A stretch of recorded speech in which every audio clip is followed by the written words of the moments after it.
श्रीपाद भक्ति प्रज्ञान केशवती नामिने चरित्राय शस्त्रकानंतपालिने जीवदुःख सदार्ताय श्रीनाम प्रमदाय। सर्वाग्रे मदीय परमाराध्यतम परम करुणामय शिष्य गुरुपाद पद्म श्री गौड़ीय वेदांत समिति प्रतिष्ठाता नियामक श्री रूपानुगाचार्य वर्य श्री गुरुत्तानंद राधा कृष्ण प्रेम मुक्ति मंदाकिनी राजहंस भगवद अभिन्न प्रकार विग्रह संबंध ज्ञान प्रदाता भगवत सेवा प्रदानकारी भगवत प्रेम मुक्तिदाता मदीश्वर चिद्विलास विष्णुवाद अष्टोत्तर श्रीमद् भक्ति प्रज्ञान केशव गोस्वामी महाराज चरण कमले सर्वाग्रे भक्तिपूर्ण आनंद करी साष्टांग दंडवत प्रणाम निवेदन पूर्वक तार अहित की करुणा प्रार्थना कर कृपा करो नित्य काय जन तार महिमा श्री वैष्णव महिमा भगवान महिमा कीर्तन कर जीवन के धन्य करते पारे। तदनंतर मुझे शिक्षा गुरुदेव विष्णुवाद अष्टोत्तर भक्ति कुशल नरसिंह गोस्वामी महाराज परम गुरुदेव श्री भक्ति सिद्धांत सरस्वती ठाकुर एवं अन्य गौड़ीय आचार्य वृंद परम पूजनीय सन्यासी वृंद ब्रह्मचारी वृंद एवं हरिकथा श्रवण प्रयास सकल वैष्णव वैष्णवी सज्जन मंडली श्रीचरण कमले वृंदावन भक्ति जगन्नाथ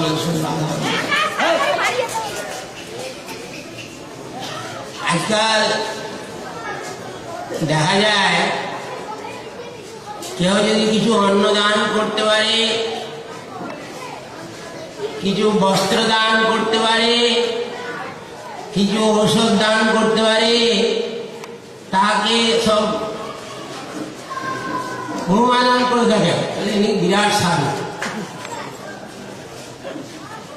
কিন্তু এই অন্নদান, বস্ত্রদান, ঔষধ দান, ভূমি দান করে জীবের নিত্য কল্যাণ হয় না। একবেলা যদি একটা লোককে খাওয়ানো যায় বটে বড় জোর তার 6 ঘন্টা উপকার করা যেতে পারে। তা শুধু দেহে, আত্মার কিছু কল্যাণ করবে না। যদি বস্ত্র দান করা যায় বড় জোর 6 মাস উপকার হতে পারে। ঔষধ দান করলে হয়তো 2-4 দিন উপকার করবে। মাথা ব্যথা হয়েছে ওষুধ দিল, আবার পেট ব্যথা আরম্ভ হলো। আর পেট ব্যথায় যদি ওষুধ দিলেন তো কোমর ব্যথা আরম্ভ হলো। আর কোমর ব্যথায় যদি ওষুধ দিলে আবার হাঁটু ব্যথা আরম্ভ হলো। সুতরাং অনন্ত দিন অনন্তকাল যদি ঔষধ দেওয়া যায় একটি লোককে নিরাময় করা যেতে পারে না। সুতরাং অন্নদান, বস্ত্রদান, ঔষধ দান দ্বারা জীবের নিত্য কল্যাণ হয় না। প্রভুপাদ শ্রী ভক্তি সিদ্ধান্ত সরস্বতী ঠাকুর সেই জন্য এইসব তুচ্ছ বস্তু দিতে আসেননি। তিনি জীবকে তার নিত্য কল্যাণ, নিত্য উপকারের জন্য এই ভগবত ভক্তি দান করে গেছেন। যে একটি জীবকে যদি ভগবানের পাদপদ্মে পৌঁছে দেওয়া যায়, সে সকল প্রকার অভাব অনটন থেকে এবং অভাব থেকে এবং তার যাবতীয় রোগ অসুখ থেকে সে নিত্য নিরাময় হয়ে যেতে পারে। এই ভগবত ভজনের দ্বারা জীব ভগবানের পাদপদ্মে পৌঁছে যায়।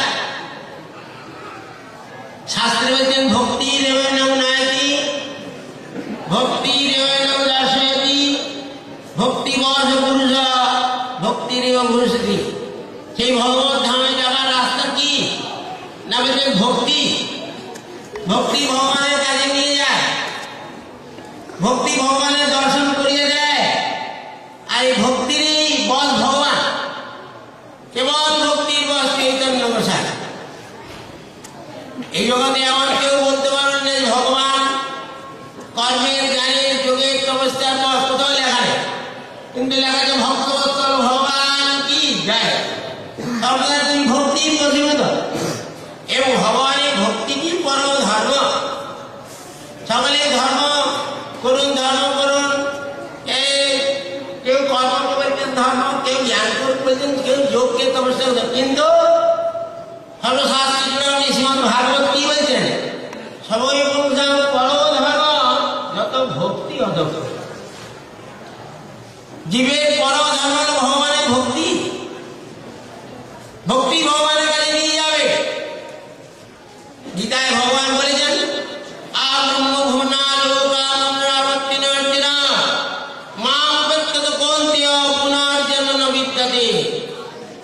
কিছু এই ওষুধ দান, বস্ত্র দান, ভূমি দান এইসব করলে বড় জোর কিছু পুণ্য হবে। এই পুণ্য প্রভাব তুমি স্বর্গে যেতে পারবে। তার স্বর্গে খুব 2 ফুট গতির মধ্যে শোবে। সেই ইন্দ্রের সেই কারণে বিহার করতে পারবে।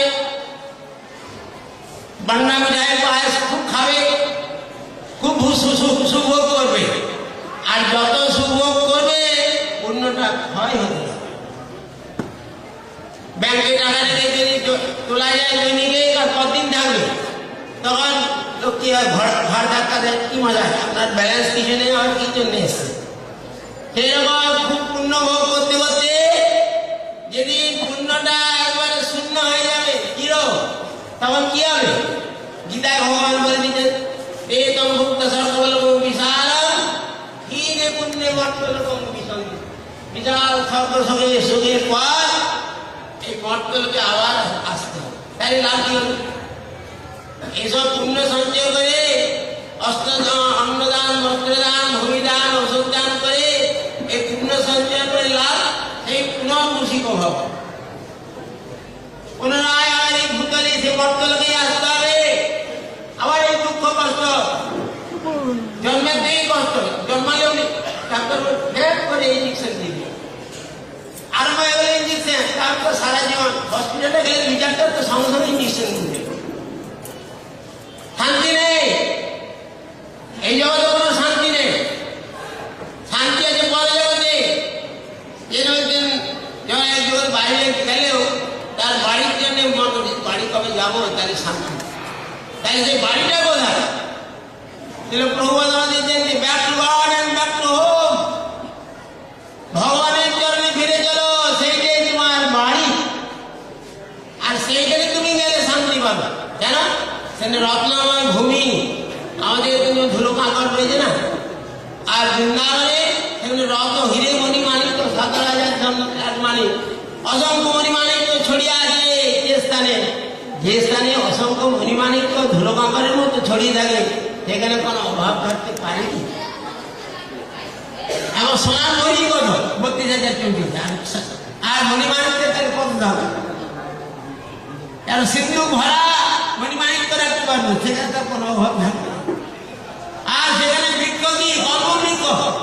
এখানে আমরা যে দামই পাওয়া যায়, দাম পাওয়া যায় না, কিন্তু কল্পবৃক্ষের নিকট আম, জাম, কাঁঠাল যা শুধু তাই নয়, এই ভোগের উপর বিছানা ইত্যাদি নানা রকম যখন যা চাইবে সব দিয়ে দেবে কল্পবৃক্ষ।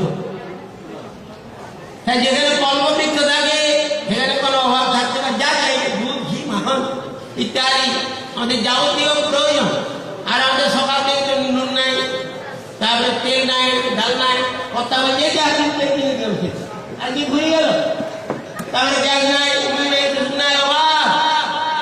কিন্তু সেই পরজগতে কোনো অভাব বলে কোনো জিনিস নেই। সকল লোককে সরকারি রাধিকা যান সেবা করতেন গোবিন্দে। সুতরাং সেই ধামে আমরা যদি যেতে পারি, সেই ধামে নিয়ে যাওয়ার জন্য এসেছিলেন। চলো সেইখানে পরমানন্দ লাভ হবে। প্রভুপাদ সরস্বতী ঠাকুর সেই ধামে আমাদের নিয়ে যাওয়ার জন্য এসেছিলেন। নরোত্তম ঠাকুর তিনি আমাদের জানিয়ে গেছেন সেই ধামে গেলে কিছু করছে। গাঁথিয়া মালতীর মালা দিব দুহার গলে,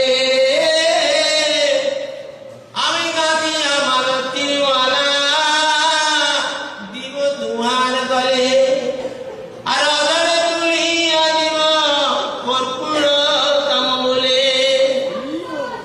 শ্যাম গৌরী অঙ্গে দিব চুয়া চন্দনের গন্ধ আর চামর ডুলাব কমে হেরিব মুখ চন্দ্র ললিতা বিশাখায় যত সখীবৃন্দ আজ্ঞায় করিব সেবা যুগল চরণার বৃন্দ শ্রীকৃষ্ণ চৈতন্য প্রভুর দাসের উল্লাস সেবা বিলাস করে ঠাকুর শ্রী নরোত্তম দাস নরোত্তম ঠাকুর এবং সরস্বতী ঠাকুর এই রাশি নিত্য জগতের রাধা গোবিন্দে খুব প্রিয়জন নর্ম সখিয়ে রাস সুতরাং তারা সেই আনন্দ ধামে আনন্দ লাভ করেছে সেই আনন্দে ভাগ নেবার জন্য সেই আনন্দময় স্থানে পৌঁছে দেওয়ার জন্য ছিল নরোত্তম ঠাকুর এবং সরস্বতী ঠাকুর এই জগতে অবতীর্ণ হয়েছে। সুতরাং আমরা যদি প্রভুপাদ সরস্বতী ঠাকুরের যদি তার শিক্ষা এবং তার উপদেশ আমরা জীবন পালন করতে পারি তাহলে আমাদের জীবন ধন্য হবে এবং আমরা back to god and back to home নিজেদের বাড়িতে ফিরে গিয়ে আমরা নিত্য আনন্দ লাভ করতে